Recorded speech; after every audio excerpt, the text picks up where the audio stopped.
आज हमारे पॉडकास्ट में जो आए हैं उनका नाम है डॉक्टर विकास दिव्यकीर्ति, जो कि ट्रिस्टी AIS को चलाते हैं। इसका नाम तो आपने खूब सुना होगा। आइए आज उसकी सच्चाई जानते हैं खुद उन्हीं के मुंह से। तो सर, आपको कैसा लग रहा है आज हमारे पॉडकास्ट में आकर?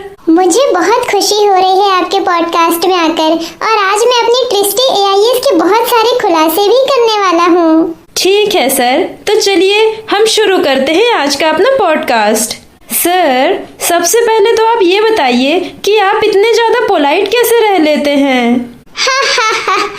ये तो कॉमन सेंस वाली बात है। अगर मुझे अपना बिजनेस आगे बढ़ाना है तो पोलाइट बनने की एक्टिंग तो करनी पड़ेगी, चाहे मुझे अंदर से कितना भी गुस्सा आ रहा हो। और सर, हमें आपसे ये भी जानना है कि आप लोगों को AIS बनने के लिए इतना ज्यादा मोटिवेट क्यों करते हैं?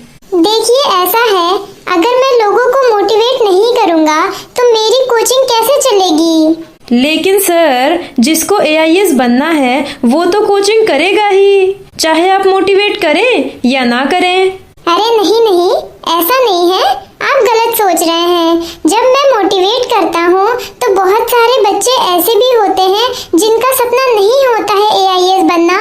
उनको भी लगता है कि चलो ठीक है, मैं तैयारी करके देख लेता हूँ। इसके बाद क्या होता है कि वो हमारी कोचिंग में एडमिशन ले लेते हैं और हमें मोटा पैसा मिलता है। और सर, अगर उनका सिलेक्शन नहीं होता फिर आप उन्हें कैसे समझाते हैं? अरे फिर क्या, फिर हम उनसे ये कहते हैं कि अगर आपका सिलेक्शन नहीं हुआ तो क्या हुआ, आप एक अच्छे नागरिक तो बन पाए। इस तरह की ढेर सारी मोटिवेशनल बातें कर करके हम उन्हें सेटिस्फाई कर देते हैं, और उन्हें बुरा भी नहीं लगता अगर उनका सिलेक्शन नहीं होता तो, और उनको ये भी नहीं लगता कि उनके पैसे बर्बाद हुए हैं। सर, आपने एक बार कहा था कि आप अपने बेटे को भी AIS की तैयारी करवाएंगे। अरे उसके पीछे का रीजन ये है कि एक बार एक लड़के ने मुझसे पूछा था कि क्या आप अपने बेटे को भी AIS बनाना चाहेंगे?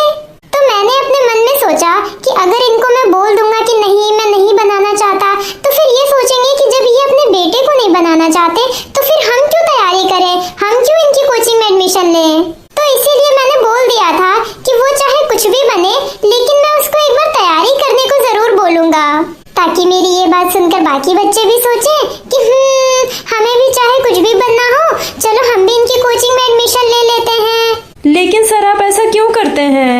अरे ये साइकोलॉजी है अपना बिजनेस बढ़ाने की, आप नहीं समझेंगे ये सब, क्योंकि आप तो बेवकूफ हैं। लेकिन सर, पूरा देश आपको अपना गुरु मानता है, आपकी बहुत इज्जत करता है।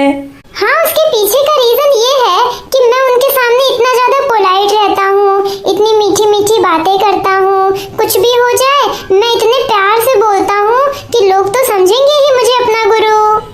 ऐसी बातें कर करके मैंने उनके मन में जो अपनी इमेज क्रिएट की है ना, उसी की वजह से वो लोग मुझे इतना मान सम्मान देते हैं। ठीक है सर, हमारे पॉडकास्ट में आने के लिए आपका धन्यवाद। तो दोस्तों, हमें इससे ये सीख मिलती है, ये जितने भी कोचिंग इंस्टीट्यूट्स हैं ये सब हमें किसी न किसी तरह बेवकूफ़ बनाने का काम करते हैं। अगर हमें कुछ भी बनना है तो उसके लिए कोचिंग ना भी हो तो भी हम बन सकते हैं। ये बड़ी बड़ी कोचिंग वाले हमें सिर्फ सपने दिखा दिखा कर हमसे पैसे लूटते हैं। मैं आपसे ये नहीं कहना चाहता हूँ कि आप तैयारी ना करें या फिर अपनी लाइफ में कुछ ना बने। मैं तो बस ये कहना चाहता हूँ कि अगर आपके पास पैसे नहीं है फिर भी आप बन सकते हैं, अगर आपके पास अच्छी कोचिंग नहीं है फिर भी आप बन सकते हैं, अगर आप बहुत ज्यादा गरीब हैं फिर भी आप बन सकते हैं। ये कोचिंग वाले आपका फ्यूचर बिल्कुल भी डिसाइड नहीं कर सकते।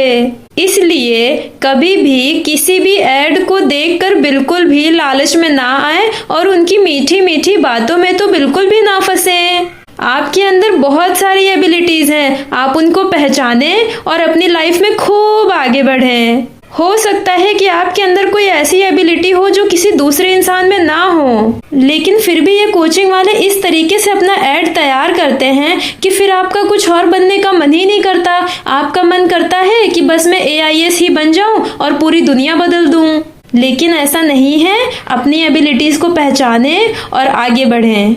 जय हिंद, जय भारत।